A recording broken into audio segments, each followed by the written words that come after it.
Mainit na balita, sa unang pagkakataon mula noong February 2025, nasa 2% ang inflation o bilis ng pagmahal ng mga produkto at serbisyo sa bansa.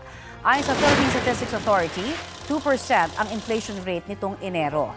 Ito rin ang ikalawang sunod na buwang bumilis ang inflation. Sabi ng PSA, nakaambag sa inflation ang mas mabilis na pagtaas ng presyo ng kuryente at renta sa bahay. Gayun din ang mas mabagal na pagbaba ng presyo ng liquefied petroleum gas o LPG. Nakaambag din daw ang mabilis na pagtaas ng presyo sa mga restaurant at iba pang kainan. Sinabi ng Department of Economy, Planning and Development o DepDev, pasok ito sa 2 hanggang 4% inflation target ng gobyerno para sa 2026 at 2027. Dahil kuryente ang isa sa mga nakaambag sa inflation, tututukan daw ng gobyerno ang renewable energy at iba pang programa para mapababa ang presyo ng kuryente.